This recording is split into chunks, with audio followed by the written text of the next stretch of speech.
Assalamualaikum warahmatullahi wabarakatuh.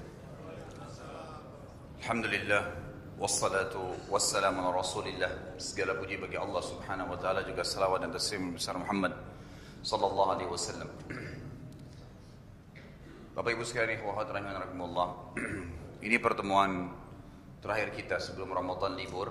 Insyaallah nanti setelah Ramadan Idul Fitri kita ketemu lagi dalam keadaan insyaallah mendapatkan Ramadan dengan amal yang makbul, bertambahnya iman, kesehatan dan kekuatan, serta bertambahnya umur. Tema kita malam ini dahsyatnya Ramadan. Kita mulai dengan muhasabah. Umat-umat sebelum kita, umur mereka panjang-panjang. Kita ambil contoh misalnya umur umat Nabi Nuh alaihissalam. Nabi Nuh itu berdakwah di kaumnya 950 tahun. Dan yang didakwai oleh Nabi Nuh alaihissalam adalah satu generasi. Sampai-sampai ulama sepakat umur umat Nabi Nuh itu ada yang mengatakan 900 sampai 1500, ada yang mengatakan 700 sampai 1500 tahun. Umur mereka panjang sekali. Buktinya adalah Allah menceritakan dalam surah Al-Ankabut urutan 29 ayat 14. Yang bunyinya a'udzubillahi minasyaitonirrajim, bismillahirrahmanirrahim, wa laqad arsalna nuhan ila qaumihi falabitha fihim alfa sanatin illa 50 'ama fa akhadhahumut tufan wa hum zalimun. Sungguh benar kami telah mengutus Nuh, kata Allah Subhanahu wa taala, kepada kaumnya, dan dia tinggal berdakwah di sisi mereka, masa dakwanya saja 1000 tahun kurang 50, maksudnya 950 tahun. Lalu Allah mendatangkan badai yang besar untuk mereka, tufan, karena mereka berbuat kezaliman. Semua nabi diutus oleh Allah Subhanahu wa taala di umur 40 tahun. Semua nabi. Berarti kalau Nabi Nuh berdakwah di kaumnya, dakwanya saja 950 tahun, ditambah 40 tahun umur beliau sebelum jadi nabi. Berarti umur Nabi Nuh sendiri 990 tahun. Pertanyaan kecil saudaraku, kalau seandainya ada di antara umat Nabi Nuh alaihissalam yang beriman kepada beliau pada saat itu, sempat menggunakan umurnya, kita ambil standar 1000 tahun misalnya, 700 tahun saja dia pakai ibadah, kira-kira bagaimana caranya kita sebagai umat Muhammad SAW bisa mengimbangi itu? Dari sisi mana kira-kira? Sementara umur kita ini dipatok oleh Allah Subhanahu wa taala melalui lisan nabinya Muhammad sallallahu alaihi wasallam di dalam hadis yang sudah masyhur dan sahih, umur ummati ma baina 60 wa 70 wa qalilu ma tajuzu dzalik. Umur umatku hanya 60 sampai 70, kalaupun lebih maka sangat sedikit sekali.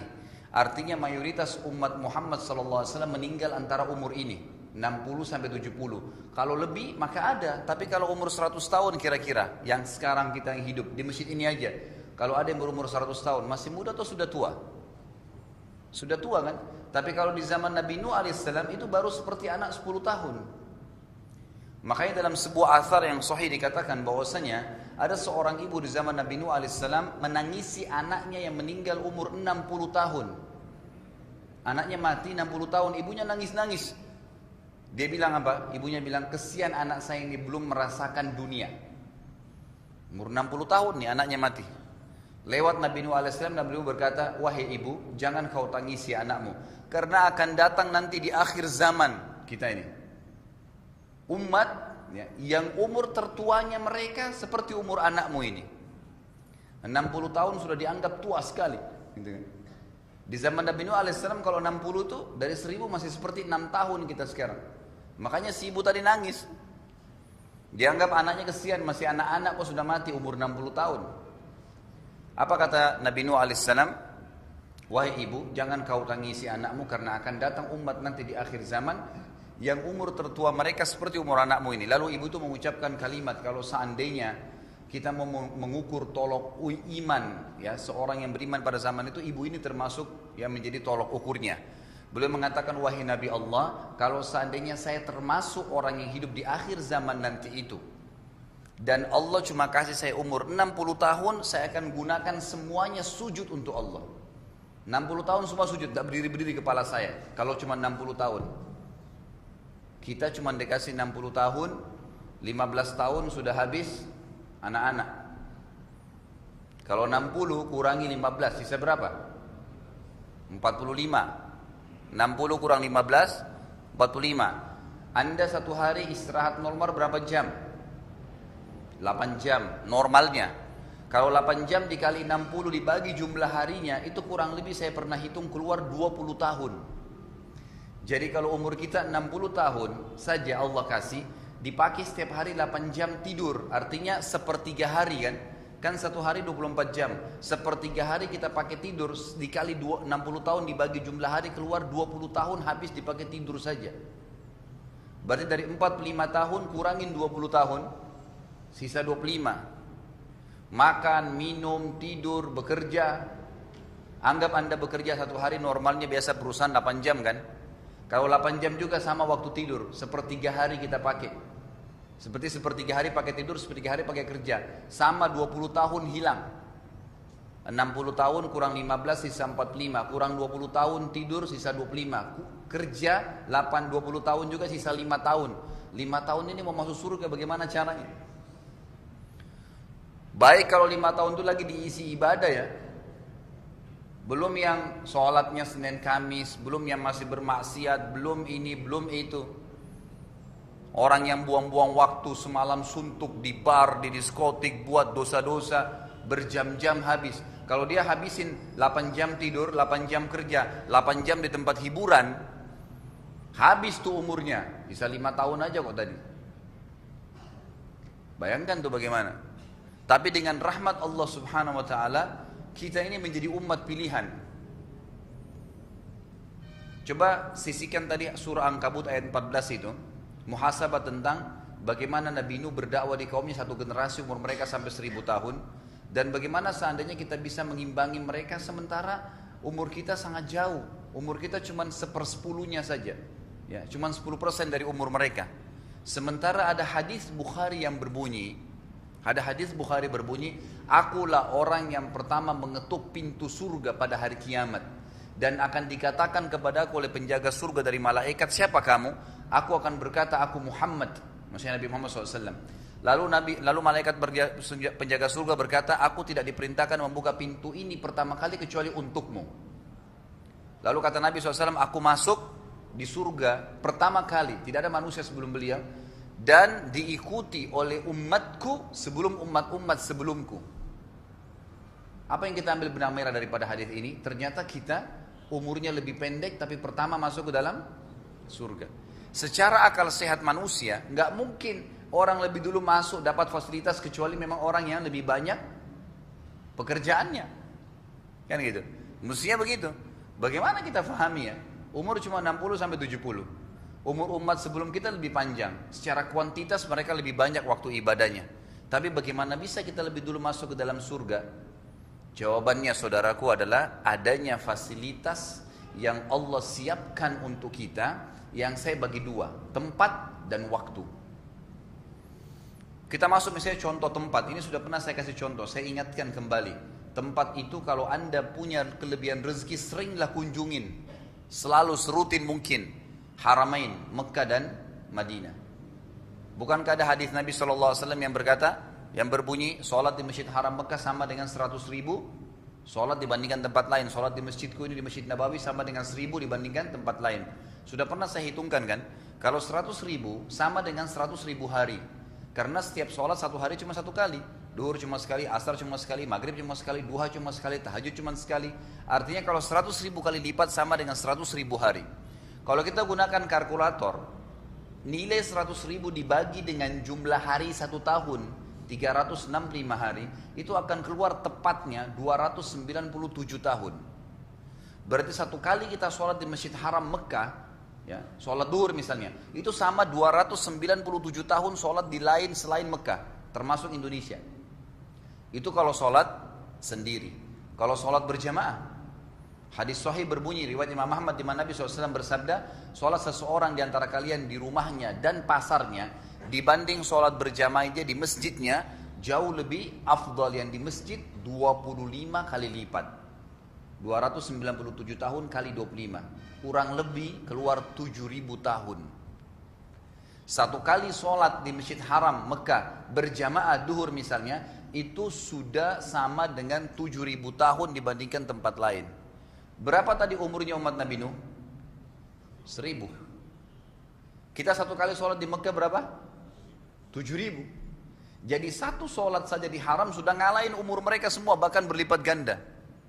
Itu rahmatnya Allah luar biasa buat umat Muhammad sallallahu alaihi wasallam. Bagaimana kalau kita punya paket umrah reguler 9 hari, 4 hari di Mekah? Subuh, duhur, asar, maghrib, isya wajibnya. Belum duha, tahiyat masjid, sholat uduknya, sholat taubatnya, tahajudnya, belum witirnya. Banyak sholat yang kita bisa kerjain, gitu kan? Belum tawafnya, belum yang lainnya kita kerjakan ibadah-ibadah. Bagaimana dengan orang yang mukim di sana, tinggal tiap hari sholat? Itu luar biasa yang mereka bisa dapatkan. Kalau di Masjid Nabawi dengan 1.000 itu kurang lebih 75 tahun. Kalau kita hitung, saya ringkaskan kurang lebih 75 tahun. Baik, ini fasilitas tempat. Yang kedua fasilitas waktu. Dan waktu ini berkisar di 5 bulan. Yang pertama adalah Ramadan. Jadi Ramadan ini pelipat waktu yang Allah siapkan sebagai fasilitas untuk mengimbangi, bahkan mengalahkan umur umat-umat dan amal-amal umat-umat sebelum kita. 4 bulan yang tersisa, ini sudah pernah saya jelaskan beberapa pertemuan yang lalu, sudah cukup lama.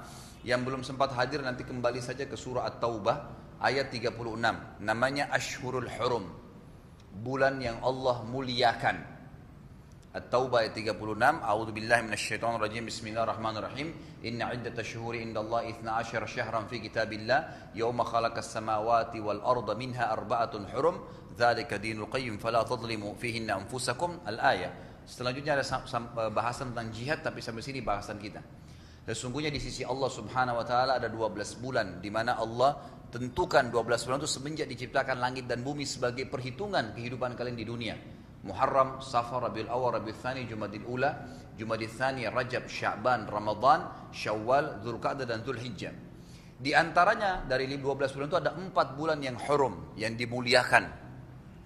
Kata para ulama tafsir, dimuliakan maksudnya adalah dilipat gandakan pahala pelaku kebaikan dan dilipat gandakan hukuman bagi pelaku dosa.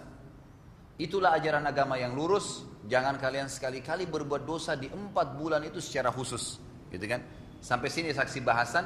Dan 4 bulan ini Nabi SAW jelaskan dalam hadis sahih riwayat Al-Hakim dalam Mustadrak, ya, Rajabun madharun baina Jumadi wa Sya'ban. Yang pertama adalah bulan Rajab yang terhimpit antara Jumadi dan bulan Sya'ban. Sekarang kita bulan Sya'ban ya, berarti bulan lalu nih. Kemudian salasu mutawaliyat, 3 bulan berturut-turut, Dzulqa'dah, Dzulhijjah dan bulan Muharram. Kalau kita Idul Fitri sering kita hafal nih karena sering tertulis kadang-kadang di kartu selamat lebaran dan semuanya 1 Syawal, gitu kan. Setelah Syawal itu Dzulqa'dah, masuk Dzulqa'dah bulan 11. Ramadan itu bulan ke-9, kita sekarang Sya'ban bulan ke-8. Nanti Syawal bulan ke-10, Dzulqa'dah ke-11, masuk bulan Hurum, Dzulhijjah 12 dan bulan Muharram. Tapi ini ada bahasan sendiri, nanti ada waktunya insyaallah, atau mungkin antum bisa kembali ke YouTube atau kembali ke web saya, ada bahasan tentang bulan-bulan yang dimuliakan insyaallah ada di situ. Intinya adalah Asyhurul Hurum. Kita kembali kepada bulan yang pertama dari 5 bulan yang dimuliakan adalah bulan Ramadan. Ramadan sebentar lagi akan datang. Dan siapa yang tidak mendapatkan rahmat Allah di bulan Ramadan sudah luar biasa. Orang yang betul-betul rugi, udah gak mungkin. Kenapa? Karena di bulan Ramadan orang semuanya umumnya meningkat kualitas ibadahnya, meningkat imannya. Karena mayoritas semua yang bukan mayoritas, semua yang bersyahadat selama mereka balik, mau dia bule, mau dia orang Afrika, mau dia orang Arab, mau dia orang Melayu di Asia Tenggara, sama saja wajib ikuti training Ramadan. Puasa pagi harinya, sholat tarawih pada malam harinya, baca Quran, zikir, buat semua ibadah-ibadah, semua motivasi untuk beribadah di bulan Ramadan. Jadi kalau Ramadan lagi luar biasa masa ya yang sedang melakukan secara massal, mereka mengerjakan ibadah itu, masih ada orang juga yang tidak ikut dalam arus itu, berarti kapan lagi dia mau jadi baik? Bulan Ramadan sebagaimana sabda Nabi SAW, ragama anfum ri'in man adraka Ramadan walam thumman sarah walam yukfar lahu. Dalam hadis sahih riwayat Tabarani yang berbunyi, sungguh terhina, sungguh rugi, celakalah seorang hamba yang sempat mendapatkan Ramadan, kemudian Ramadan pergi, insalah itu sudah pergi, sudah hilang, sudah lewat, kemudian dia belum sempat diampuni oleh Allah. Kalau Ramadan orang semua beribadah, kita nggak ikut beribadah, bagaimana caranya? Kapan lagi kita mau beribadah? Kapan lagi kita mau beribadah? Baik, saya sudah pernah bahasakan dalam banyak ceramah saya, termasuk di sini, ikhwan dan akhwat sekalian, mudah-mudahan masih diingat. Kalau kita mau rajin ibadah, caranya cari al-wa'ad, janji positif Allah di ibadah yang ingin kita kerjakan. Mau sholat tahajud, mau sedekah, mau haji, mau umrah, baca, cari tahu 5-6 hadis fadilahnya ibadah itu apa, sehingga kita termotivasi untuk mengerjakan. Sebagaimana kalau kita ingin meninggalkan sebuah dosa, cari al-wa'id, ancaman Allah di dosa itu, gitu kan? Sehingga kita tinggalkan. Suka bohong, cara baca itu, diapain orang kalau bohong? Lidahnya dipotong, minum timah panas, nanti disiksa di kuburan dengan cara ini, di neraka nanti begini. Kita akan tinggalkan dengan sendirinya. Ramadan salah satu ibadah yang juga punya fadilah, punya wa'ad dari Allah. Ya, ada janji Allah SWT yang positif. Ada kurang lebih 20 janji Allah di bulan Ramadan yang sangat luar biasa. Tapi saya bahaskan atau saya simpulkan di kurang lebih 4 atau 4 poin lah, di 4 poin besar. Yang pertama, bulan Ramadan adalah bulan pelipat gandaan pahala itu sendiri. Dan ini terdiri dari beberapa poin. Yang pertama, adanya ibadah puasa. Tidak ada saudaraku ibadah di dalam Islam yang mengalahkan pahalanya puasa, nggak ada. Dari mana buktinya? Hadis Bukhari dan juga hadis Muslim, 2 hadis sama-sama. Kata Nabi SAW dalam hadis yang sahih, tadi riwayat Bukhari Muslim, hadis qudsi di mana Allah SWT berfirman, semua amal ibadahnya anak Adam sudah aku tentukan kadar pahalanya, kecuali puasa. Dia milik saya dan saya akan balas, kata Allah SWT. Gitu kan?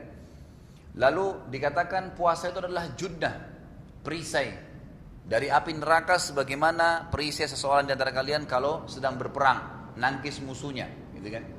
Lalu dilanjutkan dalam beberapa lafaz yang lain dengan hadis yang berbeda tapi sama Bukhari Muslim, sesungguhnya dia meninggalkan makanannya, minumannya dan syahwatnya karena aku, kata Allah. Maka semua ibadah sudah aku tentukan pahalanya 10 kali lipat sampai 700 kali lipat kecuali puasa, karena aku akan membalas langsung puasa itu dan dia milikku.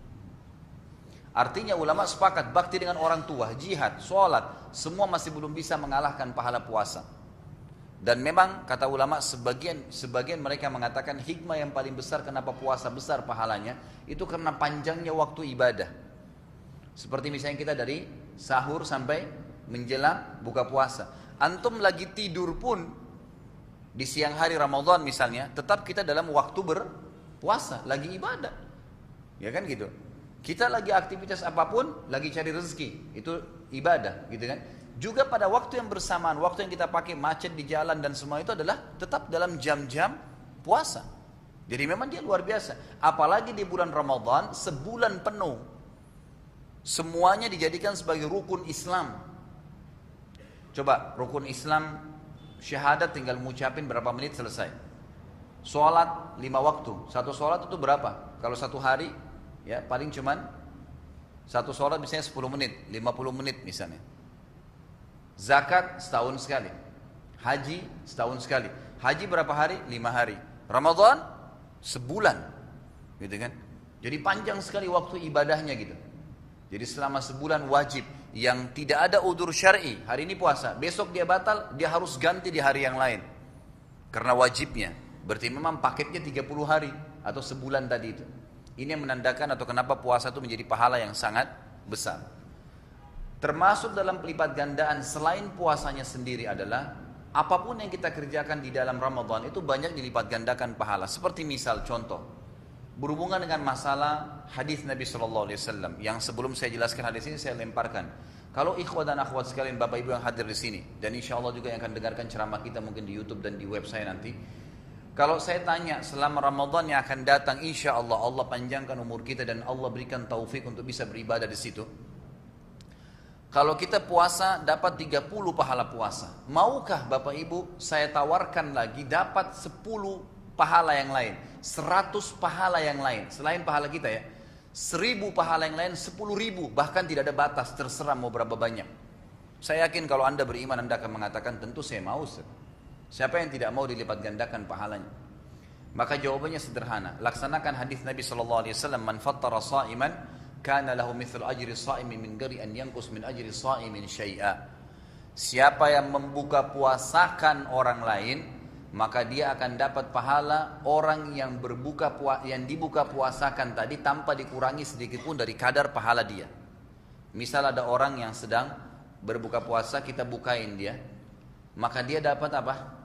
Dia dapat pahala puasa dia, ya, kita dapat pahala puasa juga dia. Kalau dia punya pahala 100 pahala hari itu, sholatnya on time, dia zikir pagi, dia mengaji, apa saja sementara paket puasa yang dia kerjakan, sementara dia puasa, dapat 100 pahala misalnya. Kita membuka puasakan dengan segelas air saja, sudah cukup mendapat, Allah berikan kita 100 pahala sama persis dengan dia tanpa dipotong dari dia. Lengkap, 100-100, hanya buka puasakan orang. Makanya saya bilang mudah sekali. Selama 30 hari kita puasa untuk diri kita sendiri, buka puasakan juga orang lain. Kita contoh. Mudah-mudahan setelah saya kasih contoh-contoh ini tidak ada lagi alasan untuk tidak buka puasakan orang. 1 dus air mineral berapa harganya? 17 sampai 20 ribu. Anggap 20 ribu rupiah. Isinya 1 dus berapa gelas? 48 gelas. Beli 20 ribu rupiah, taruh di masjid sebelah rumah Anda. Satu hari kita kasih 1 dus 48. Umumnya kalau masjid-masjid yang standar yang buka puasa 50 orang.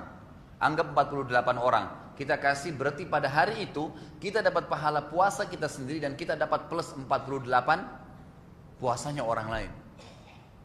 Anggap kita tambah lagi 2 gelas jadi 50, kita berarti 50. Kalau dikali 30 hari puasa, 1.500 pahala orang yang puasa. Selain pahala kita yang 30 hari itu. 30 hari kita dapat pahala puasa, plus karena kita tiap hari buka puasakan 50 orang dengan segelas air mineral saja, itu sama kita sudah membuka puasakan 1.500 orang. Itu luar biasa. Bagaimana kalau kita Allah berikan kelebihan rezeki kemudian dilipat gandakan. Misal setiap masjid setiap hari kita kasih 1 dus berarti 48. 1 bulan kurang lebih kalau 20 ribu 600 ribu kita keluarkan. Kalau kita pegang 10 masjid berarti ya 6 juta rupiah misalnya kita keluarkan 10 masjid. 1.500 setiap masjid. Ya. Dikali tadi 10 masjid. 15 ribu pahala orang puasa dengan 6 juta rupiah. 6 juta sama 15 ribu pahala orang puasa tidak bakal seimbang 6 juta yang dikeluarin itu kan gitu. Ini sebuah contoh. Baik, kalau seandainya ada orang bilang saya nggak ada duit untuk buka puasain orang, saya ajarin sebuah cara nggak ada modal uangnya. Kalau anda biasanya orang yang tidak bisa ngeluarin duit misal karena mungkin dia minta-minta, dia miskin, mungkin memang dia orang-orang yang fakir minta di pinggir jalan, kalau kita tanya di mana buka puasa, paling jawabannya di masjid dekat rumah. Saya sarankan kalau masuk ke masjid dekat rumah anda, maka jangan menjadi raja dan ratu. Jadilah orang yang mencari pahala. Tinggal tanya marbotnya, mana air mineralnya, mana kurmanya, mana biskuitnya atau makanannya, bantu, aturin di tempat orang buka puasa. Tinggal sobek dus mineralnya, ambil taruh di plastiknya, selesai. Nggak ada modal duitnya itu. Cuma modal jalan, sobek karton. Kalau ada juga orang bilang, ini juga dia tidak mau misalnya, artinya dia tidak bisa, mau jadi raja dan ratu masih bisa dapat pahala. Bisa nggak nukar air mineral pada saat sudah duduk, dilayani oleh marbot, tukar sama teman di sebelah. Ini ya, air mineral saya kamu ambil supaya kau dapat pahala saya ambil mineral kamu supaya kau dapat pahala saya. Dibalik, ini modalnya cuma pindahin. Kalau ini pun tidak bisa dikerjakan, luar biasa bobroknya. Luar biasa. Udah nggak ada modal ini. Ini bukan cuma modal dengkul. Kalau ada istilah lebih rendah daripada itu, lebih sederhana, maka bisa. Tinggal mindahin saja gitu. Mohon maaf kalau sudah pernah dengar cerita ini, tapi saya tetap menyampaikan karena saya sampai sekarang terus terang saya selalu kagum dan terharu dengan apa yang teman-teman kita muslimin kerjakan di Masjid Nabawi di Madinah. Dan kalau anda berhasil, ya Allah mudahkan nanti salah satu fadilahnya juga berlipat ganda dengan umroh di bulan Ramadan, anda akan rasakan manfaat yang luar biasa. Tahun 90 pertama kali saya masuk ke Madinah, waktu itu saya katakan pada teman-teman, ayo kita ke Masjid Nabawi yuk. Sholat tarawih Maghrib Isya, buka puasa sana sama tarawihnya sekalian, nanti pulang kampus. Biasanya kampus kami itu siapin bus ngantar, habis sholat asar nanti habis tarawih dijemput. Ada di lokasi tertentu, kami tinggal pulang ke kampus. Saya waktu turun dari bus, saya lihat ada orang-orang yang membelakangi masjid. Sudah masuk waktu? Oh iya. Jadi pada saat nanti dilanjutin insya Allah habis sholat.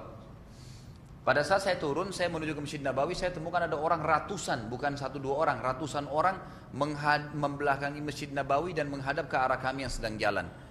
Saya pun jalan sambil bertanya, apa yang orang-orang ini buat nih? Kalau satu dua orang nunggu temannya, masuk akal, tapi ratusan orang untuk apa? Penuh. Waktu saya mendekati kerumunan orang-orang tersebut, tiba-tiba saja subhanallah, saya dipeluk sama salah satu di antara mereka, teman-teman saya juga yang dipeluk. Waktu saya lihat wajahnya, saya nggak kenal orang ini. Saya dapat jawaban waktu kuping saya dibisikin. Dia bilang begini, akhi, saudaraku, tolong buka puasa di tempat saya ya. Dia ngerayu saya untuk buka puasa di tempat dia. Ternyata di Masjid Nabawi sudah turun-temurun dari kakek-kakek mereka. Itu setiap saf tertentu sudah diblok. Ini keluarga fulan punya, ini keluarga fulan punya, ini keluarga fulan. Satu Madinah. Kita kalau datang sekarang mau ikut udah nggak bisa, udah nggak dapat tempat, udah per keluarga, gitu kan. Lalu di sana nanti ayahnya di dalam yang ngatur. Di sebelah kiri kanan plastik itu ditaruh jek zam-zam untuk ambil air. Kemudian di situ ditaburin kurma, zam-zam, air minum zam-zam, ya teh, kadang-kadang kopi, kadang-kadang pisang, yogurt, macam-macam. Si ayah ngatur, si anak keluar ke depan masjid cari mangsa. Jadi kita dipeluk. Kalau kita mengatakan iya baik, tangan kita dipegang sama dia, dibawa sampai ke tempat dia. Terus bahasanya gini, yang pernah dibisikin ke saya begini. Di sini buka puasa ya, jangan pindah ke sana. Di sebelahnya ada saingannya tuh. Jangan pindah ke sana. Saking maunya dapat pahala. Kemudian dia juga bilang, akhi kan sudah tahu nih di sini. Kalau besok ke Masjid Nabawi lagi buka puasa ke sini ya. Dirayu sama dia untuk buka puasa di tempat dia. Karena maunya cari apa? Coba bedakan sama Indonesia. Pak RT-nya sudah buatin jadwal, Pak ini, Pak Yoyo di sini. Buka puasain orang. Bapak ini, Bapak ini, Bapak ini. Saya nggak tahu kalau Pak Yoyo, maaf Pak Yoyo ya. Tapi kadang-kadang tiba gilirannya masih bertanya, oh sudah giliran saya ya? Nah, saya kan bilang enggak. Ini saya kasih contoh aja. Baik, akhirnya seperti itu gambarannya. Mereka masih bertanya, padahal sebenarnya bisa langsung membuka puasakan orang dengan cara mencari pahala. Baik, kita lanjutin insyaAllah setelah azan. Mudah-mudahan Allah masih berkahi waktu kita. Assalamualaikum warahmatullahi wabarakatuh. Assalamualaikum warahmatullahi wabarakatuh. Alhamdulillah wassalatu wassalamu ala Rasulillah. Melanjutkan tema tadi. Jadi masih di poin membuka puasakan orang lain. Ini sekaligus saya ingatkan Bapak Ibu sekalian, dan kalau terfikir untuk ikut silahkan. Kalau tidak juga Anda boleh membuat program yang sama ke masjid-masjid di sekitar Anda atau ke tempat-tempat yang kira-kira Anda anggap cukup banyak orang yang berbuka puasa di sana. Ada program lagi saya buatkan sekarang ke jemaah pengajian saya semuanya. Itu judulnya program itu adalah 1000 dus kurma untuk 1000 masjid se-Jabotabek. Jadi saya lagi coba hubungin beberapa supplier kurma dan kemarin alhamdulillah sudah kita dapatkan. Dan nanti Bapak Ibu bisa lihat ada sampel kurma itu. Saya tadi coba bawa beberapa dus, ada contohnya di tempat penitipan sepatu. Jadi satu dus itu isinya 10 kilo dan rencananya kita akan bagikan ke masjid-masjid yang terjangkau ya oleh panitia yang kami bentuk. Dan biasanya kalau satu hari itu ada 50 orang buka puasa di satu masjid, dengan 10 kilo itu cukup untuk 10 hari. Biasanya cukup untuk 10 hari. Jadi satu dus kurma itu bisa Anda beli di mana saja, nggak ada masalah. Itu cukup kalau 10 kilo yang ya bukan dijual kiloan tapi langsung satu dus, cukup banyak, ada di Lotte Mart, ada di Carrefour, ada di mana-mana. Tapi tentu berbeda merek masing-masing. Yang saya bawain sampelnya ini memang yang paling baik di antara kurma-kurma yang 10 kiloan itu. Memang itu bisa dipakai sampai 10 hari. Jadi kurang lebih bisa untuk 500 orang. Untuk bisa 500 orang dengan 10 kilo rupiah. 10 kilo kurma, dan berkisar harganya antara 200 sampai 400 ribu tergantung kualitas dari kurma itu sendiri satu dusnya. Kemudian juga saya ingin meniberatkan kisah Umar bin Khattab radhiyallahu anhu itu pernah membuka puasakan satu kota Madinah hanya dengan air putih. Saking inginnya mendapatkan pahala membuka puasakan orang sampai Umar bin Khattab pernah melakukan itu. Di zaman khilafahnya beliau, waktu beliau jadi raja, ini sebuah contoh yang luar biasa. Beliau tidak mengambil gaji dari Baitul Mal, jadi tidak pernah mengambil gaji dari kas negara. Beliau punya kebun kurma yang beliau tunggu hasil panennya, keuntungannya dipakai untuk kehidupan beliau dan keluarganya. Jadi tidak pernah berhubungan dengan kas negara. Semua uang negara dibagi untuk keperluan masyarakat dan kebutuhan negara itu sendiri. Suatu waktu di di masa khilafahnya beliau di Ramadan, beliau ingin membuka puasakan orang, tapi nggak ada duitnya, belum panen pohon kurmanya, kebun kurmanya belum panen. Maka yang dilakukan adalah beliau mengiklankan, suruh pembantunya, gulamnya, iklanin kalau Umar bin Khattab akan undang buka puasa. Semua orang di Madinah waktu diiklankan Amir Mukminin akan undang buka puasa. Anda bayangkan kalau presiden yang undang atau raja, apa yang dibayangkan oleh orang yang diundang? Kambing bakar, ayam bakar, macam-macam, gitu kan? Makanan mewah, ini raja yang undang. Dan zaman dulu tuh orang kalau ngiklanin sesuatu, mereka iklaninnya dengan cara jangan pakai kuda terus membesarkan suara teriak, Amir Mukminin undang, Amir Mukminin undang, karena tidak ada media kayak kita sekarang gitu. Satu kota Madinah diundang. Hari hanya diundang datang semua orang masyarakat Madinah, dan zaman dulu orang kalau minum air itu dari sumur. Memang sumur satu-satunya sumber air mereka pada saat itu. Dan mereka kalau minum di gelas dari tanah liat. Maka waktu menjelang azan, dibagikanlah gelas-gelas tanah liat itu kepada masyarakat Madinah oleh pembantunya Umar. Kemudian pembantunya Umar mengatakan, silakan antri di sumur. Antrilah orang-orang di sumur. Setiap kali dituang air di gelas salah seorang antara mereka, mereka bilang, mungkin sebentar makanannya keluar. Ini soalnya baru air. Sudah selesai semuanya antri, duduk, nunggu, menjelang azan, gak ada makanan keluar. Begitu azan dikumandangkan, pembantunya Umar bilang, Amir Mukminin mengatakan silakan buka puasa dengan air di tangan anda, semuanya, dan buka puasa. Amir Mukminin sudah selesai. Pulanglah semua orang Madinah ini. Tapi masyarakat Madinah beda dengan masyarakat Jakarta. Zaman dulu orang faham kalau ini mau cari pahala, jadi jangan kerjakan ini di sini. Nanti orang malah nganggap kita pelit, gitu kan. Tapi ambillah pelajaran bahwasanya Umar bin Khattab radhiyallahu anhu saking inginnya dapat pahala sampai mencari jalan untuk membuka puasakan orang gitu. Makanya jangan sia-siakan kesempatan, apalagi Ramadan tidak terulang saudaraku ya, kecuali tahun depan lagi. Allah alam kita masih hidup atau tidak. Mudah-mudahan Allah panjangkan umur dan memberkahi hidup kita sampai beberapa tahun ke depan kita bisa menikmati Ramadan. Tapi kalau tidak, maka Ramadan ini dianggap yang terakhir. Misalnya bagaimana kita maksimalin untuk ibadah kepada Allah pada saat itu. Baik, ini termasuk cara melipat gandakan pahala. Selain puasanya sendiri, membuka puasakan orang juga sama. Kemudian juga ya termasuk ya, melipat gandakan pahala adalah dengan bersedekah. Sedekah mengeluarkan harta, ya makanan, pakaian, semua itu masuk dalam sedekah. Dan sedekah di bulan Ramadan paling besar pahalanya. Sebagaimana dijelaskan dalam hadis Bukhari, di mana Nabi SAW bersabda, "Afdhalus shadaqatu shadaqatu fi Ramadan." Sedekah yang paling afdal yang dikeluarkan di bulan Ramadan. Jadi kalau kita bersedekah, niat keluarin uang, sekaligus kita membuka puasakan orang, kita menggabungkan dua pahala sekaligus. Buka puasakan orang dan sedekahnya itu sendiri.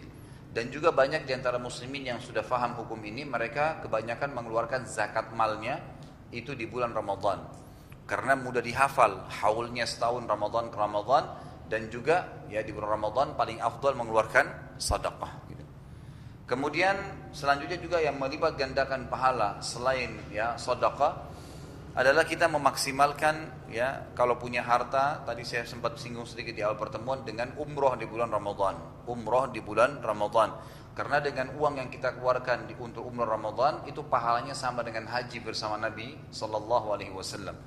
Sebagaimana beliau bersabda dalam hadis yang sahih, umratu fi Ramadan ta'dilu hujjatan ma'i.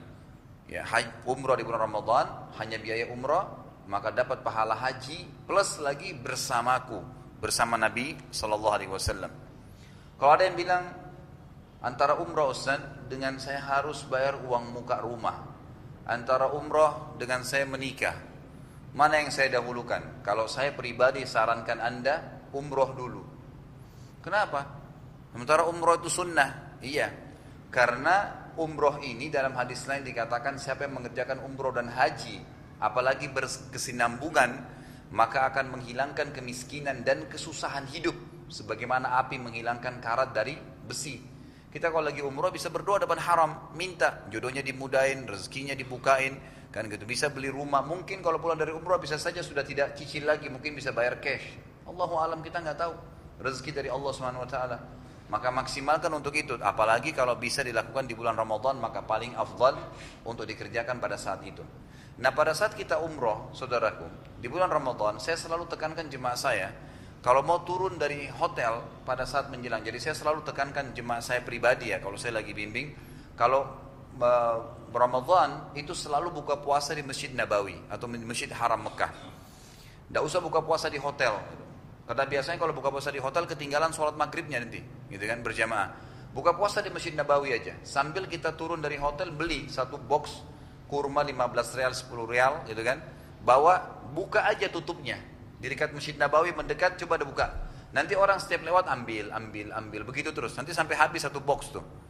Kadang-kadang bahkan satu box tidak cukup, gitu kan.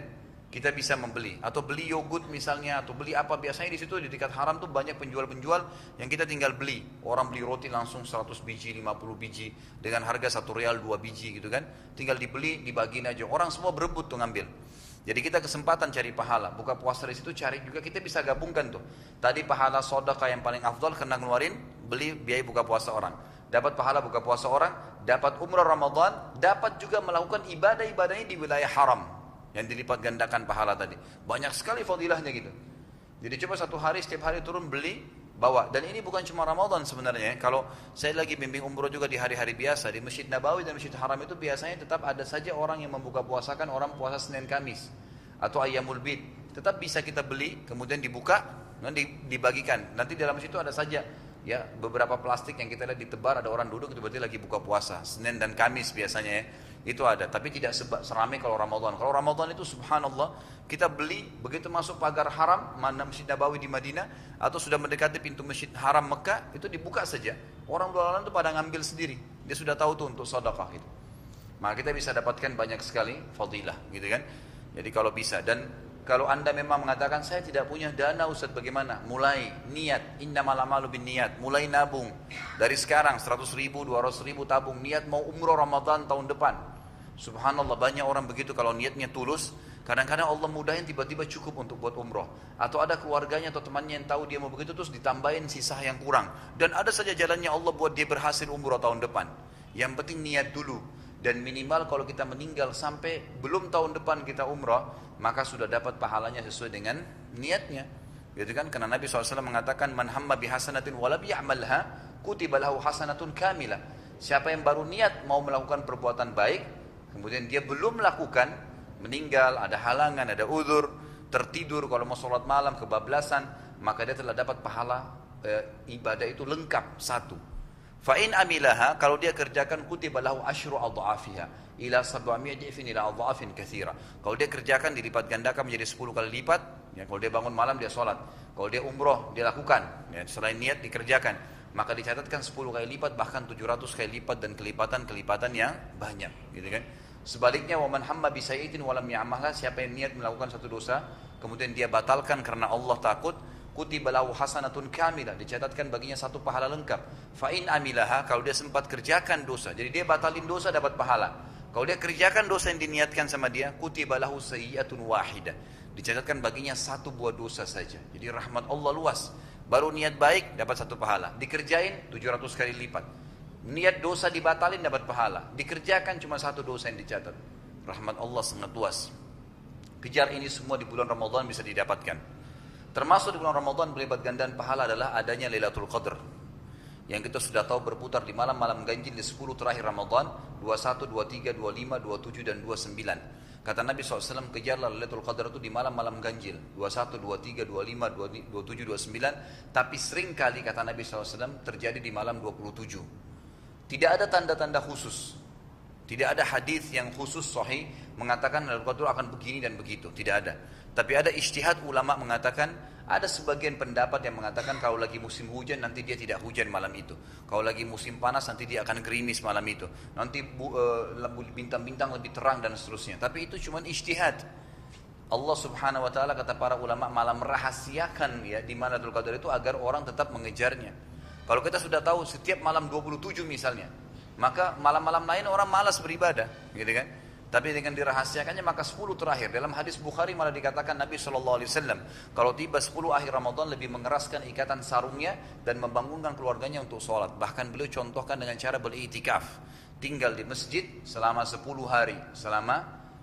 hari, ya sampai menjelang malam lebaran, bahkan afdalnya itikaf itu sampai subuhnya Idul Fitri. Itu paling afdal, mulai malam 21 sampai subuh, dan dia dianjurkan untuk beriktikaf di masjid yang jami', yang seperti masjid ini misalnya atau masjid-masjid lain yang ada sholat Jumat dan ada sholat Idnya, sehingga mereka pada saat lebaran Idul Fitri tinggal sholat Id di situ. Itu afdalnya dan ini sunnah. Boleh kurang dari itu, tapi yang jelas ini diantara ibadah yang diperintahkan oleh Nabi Sallallahu Alaihi Wasallam. Lailatul Qadar dikatakan Allah SWT dalam Al-Quran, A'udzubillahi minasyaitonirrajim, khairun min alfi syahr. Pada bulan Ramadan, pada Lailatul Qadar itu ibadah yang dikerjakan lebih baik daripada 1000 bulan. 1000 bulan itu kurang lebih 83 tahun plus 4 bulan, gitu kan? Jadi kalau kita memahaminya begini, kalau kita sempat mengucapkan Subhanallah pas Lailatul Qadar, berarti sama dengan mengucapkan Subhanallah, pahalanya 83 tahun plus 4 bulan atau 1000 bulan. Ya. Ini termasuk fadilah. Kalau kita sholat tarawih, kalau kita puasa siang harinya, kalau kita berzikir, bakti dengan orang tua, bersedekah, apa saja ibadah yang kita kerjain, maka sama kita mengerjakan itu selama 1000 bulan atau 83 tahun plus 4 bulan. Dan ini ulama mengatakan tambahan bonus dari Allah, selain dari awal Ramadan memang sudah banyak fadilah yang bisa kita dapatkan. Banyak fadilah yang bisa kita dapatkan. Jadi ini fadilah-fadilah yang bisa kita dapatkan dengan pelipat gandaan pahala di bulan Ramadan. Ini ya poin pertama tentang fadilah yang dari 20 poin masalah kelebihan bulan Ramadan. Pelipat gandaan pahala. Dengan adanya tadi puasa, adanya membuka puasakan orang, adanya bersedekah, adanya umroh, adanya Lailatul Qadar. Baik, kita masuk ke poin besar yang kedua. Termasuk kelebihan bulan Ramadan adalah dibelenggunya semua syaitan. Dan syaitan yang sudah pernah saya jelaskan adalah musuh manusia. Sebagaimana Allah SWT mengatakan, innahu aduwwun lakum fattakhiduhu aduwa. Mereka musuh kalian, jadikanlah musuh. Ya. Syaitan itu musuh kalian, maka jadikan mereka musuh. Lawan, perangi dia. Enggak boleh kita interaksi sama syaitan, enggak boleh ngobrol, enggak boleh nikah, enggak boleh apapun sama syaitan. Datang usir, a'udzubillahi minasyaitonirrajim. Memang enggak boleh. Enggak boleh interaksi, apalagi sampai nikah, apalagi sampai enggak boleh dalam Islam. Jin dan manusia tidak boleh bersentuhan sama sekali.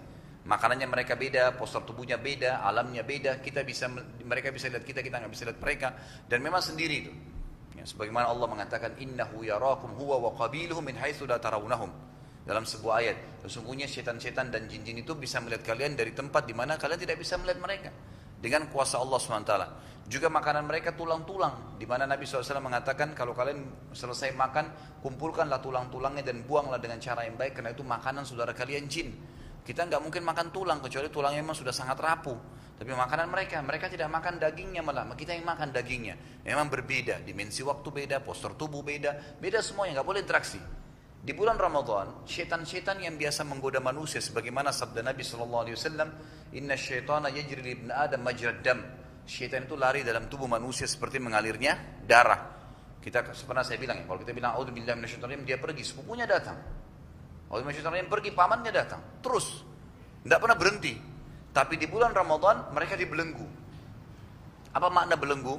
Belenggu artinya nggak seleluasa menggoda di luar Ramadan. Jadi mereka masih menggoda ya. Salah kalau dalam bulan Ramadan syaitan sudah diikat, kok masih ada orang yang tidak puasa ya? Iya, karena memang mereka masih menggoda, tapi tidak seleluasa di luar Ramadan. Sebagaimana sabda Nabi Sallallahu Alaihi Wasallam. Tentu kalau ada orang subhanallah di Ramadan aja masih tergoda dengan syaitan, apalagi kalau di luar Ramadan.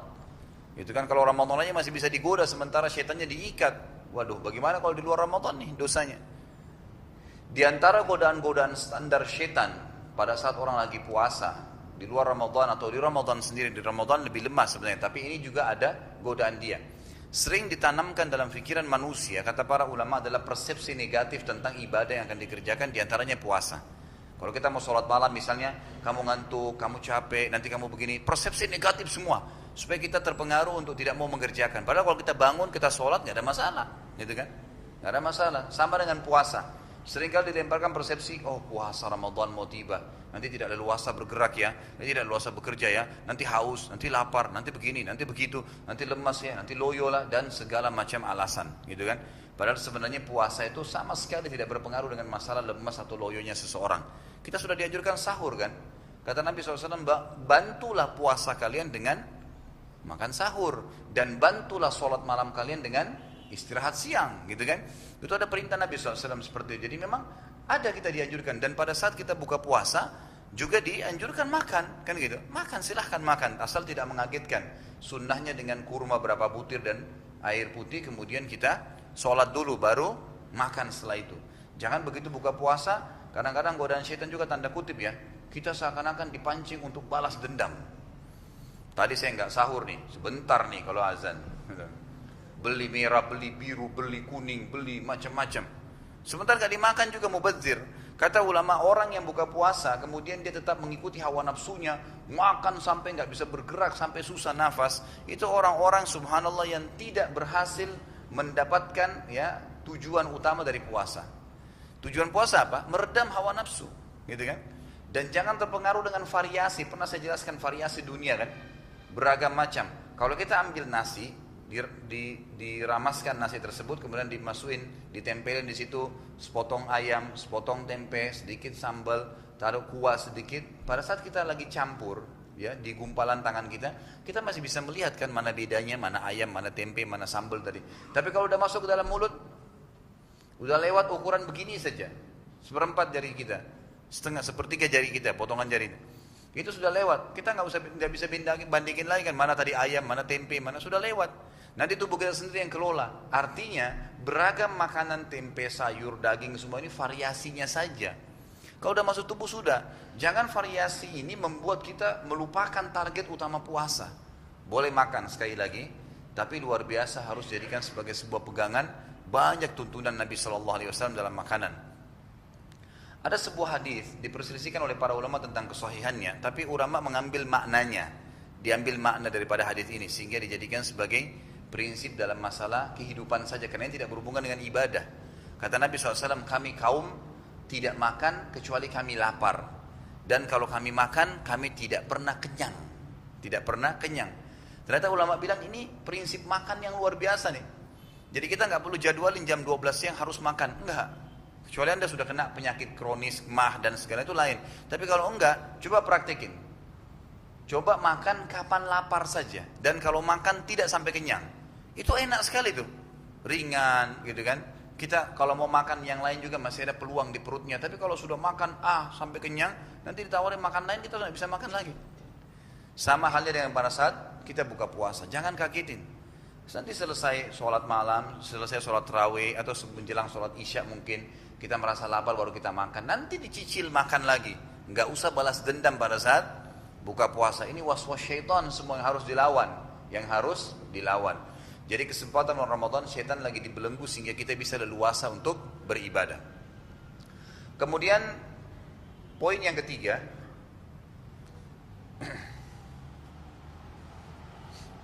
poin yang ketiga adalah terbukanya semua pintu surga. Poin yang keempat, tertutupnya semua pintu neraka.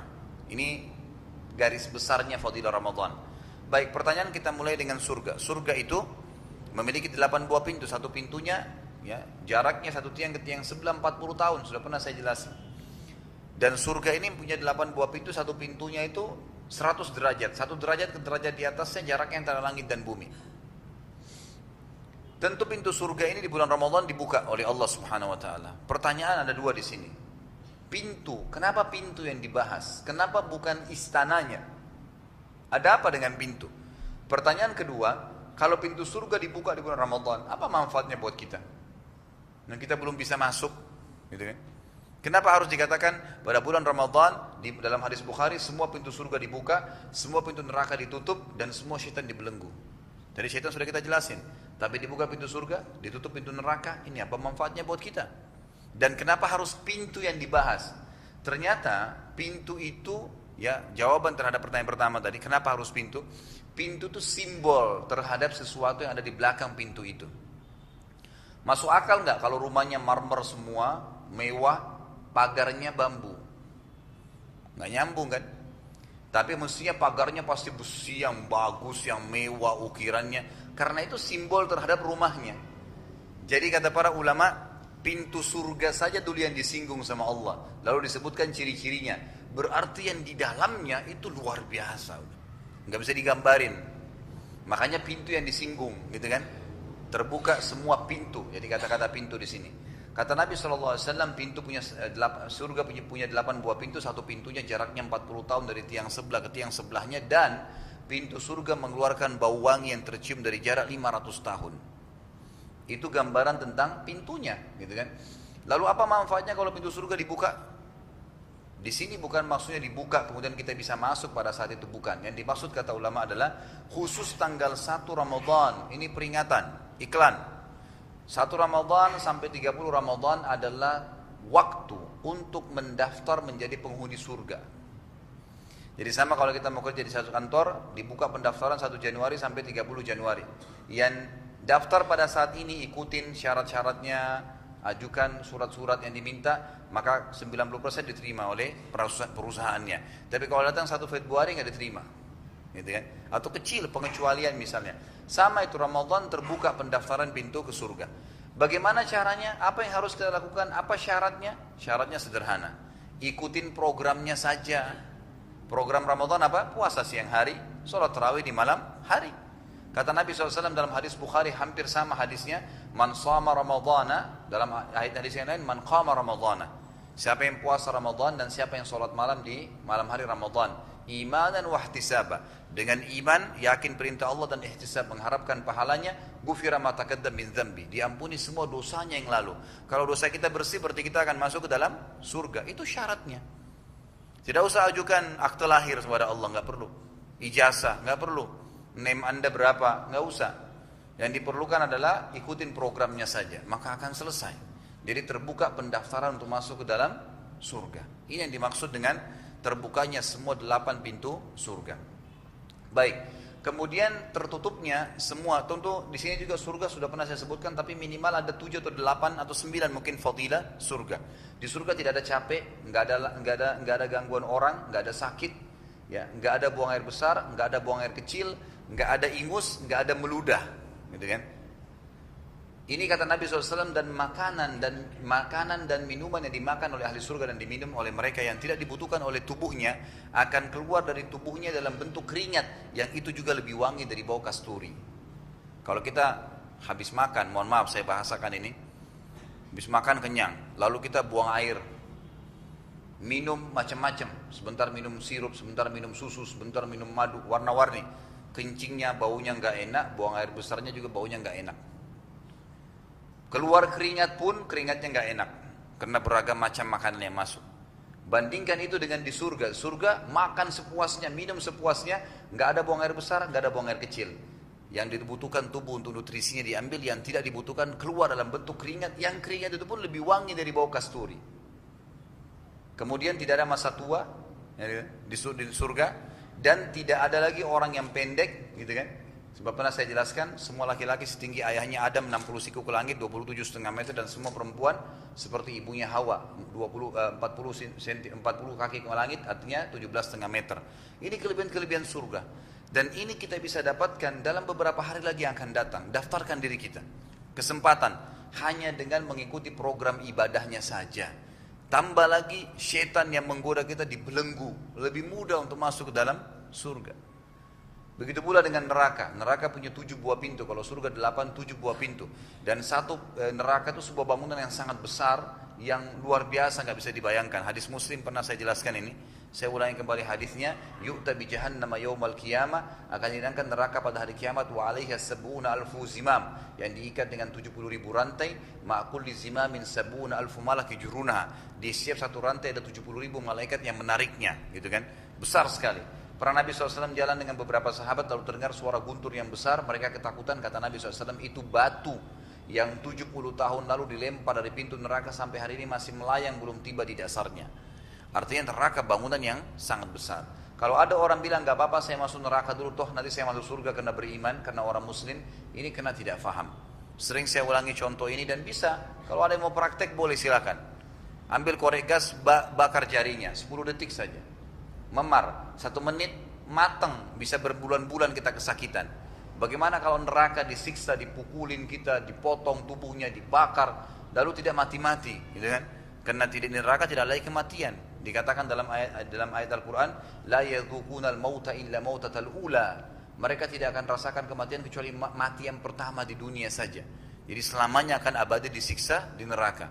Di bulan Ramadan saudaraku dibuka ya pendaftaran masuk surga dan ditutup semua orang yang mau masuk neraka. Artinya apapun peluang dia mau berbuat dosa sering dihadang oleh Allah.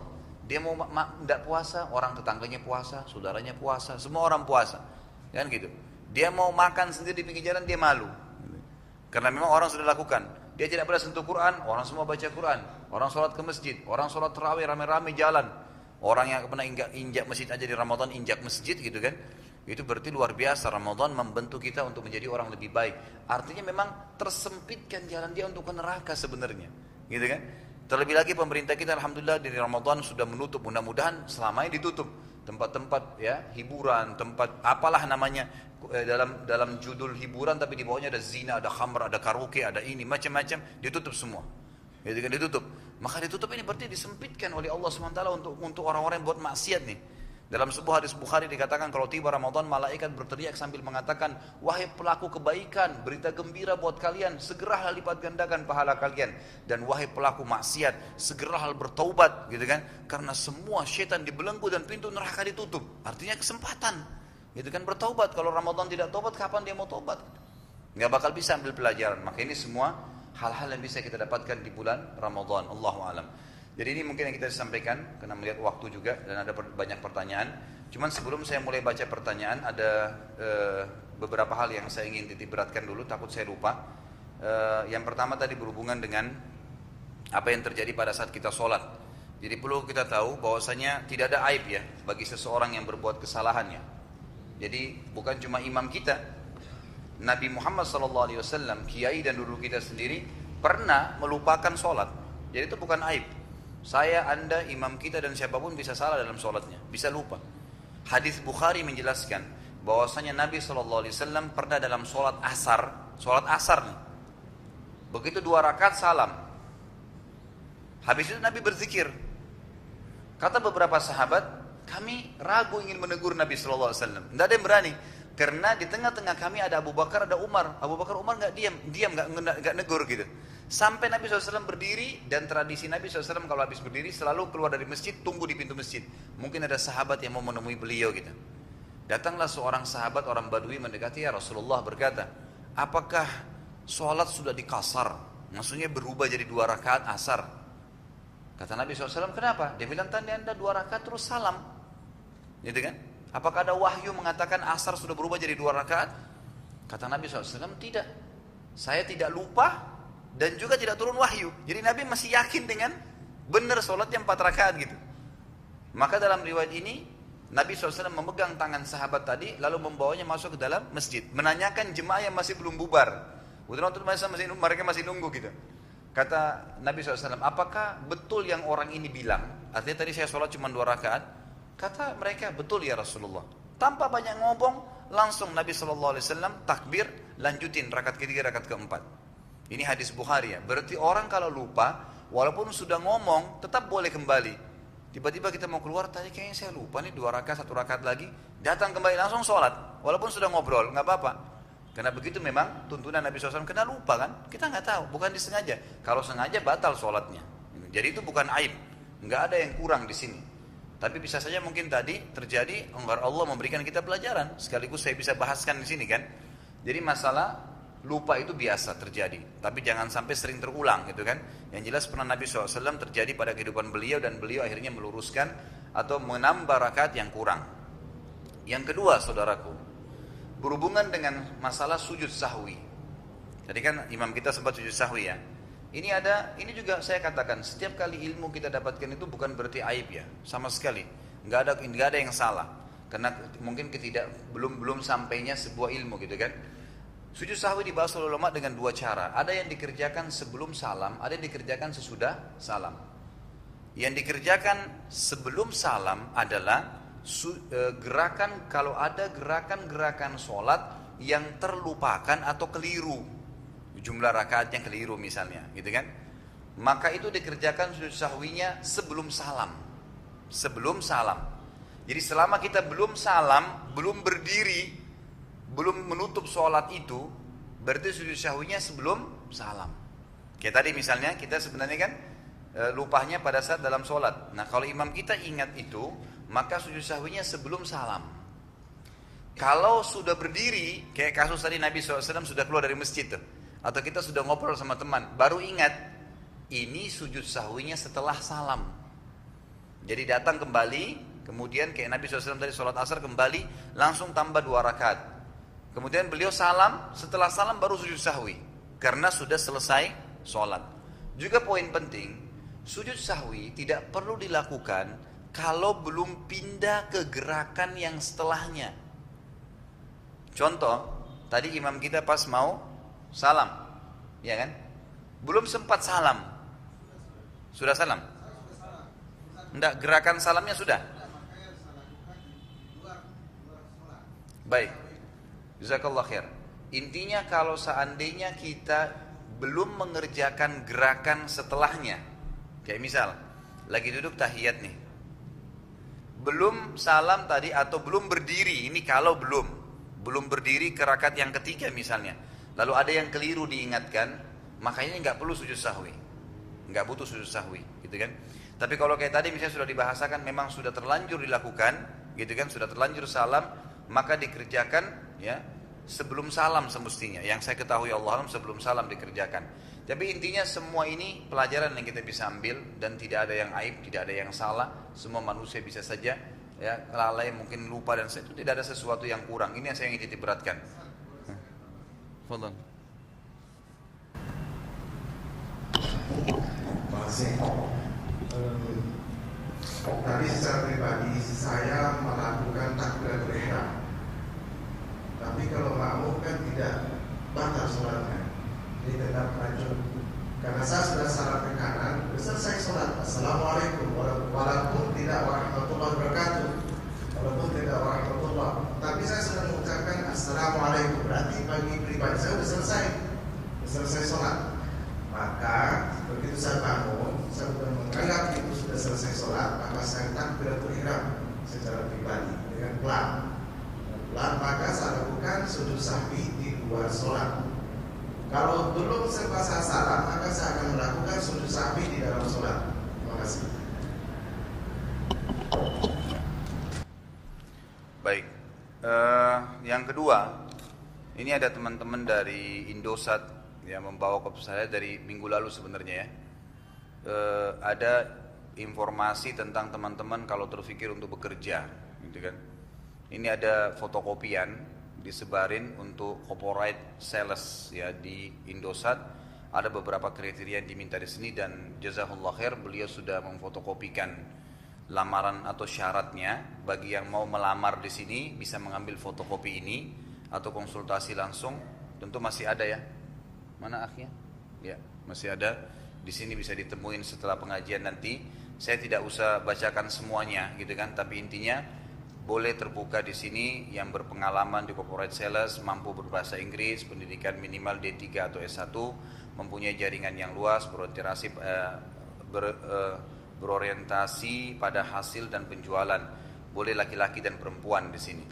Kemudian maksimal 27 tahun, jurusannya dengan IPK 2,75 pada skala 4 dan seterusnya. Nanti ada besok hari Rabu, hari ini hari Selasa, besok hari Rabu tanggal 25 dan tanggal 26 ada interviewnya.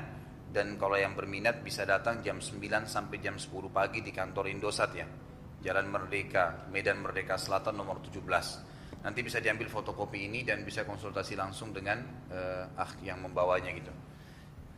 Itu yang kedua, ya, yang saya sampaikan.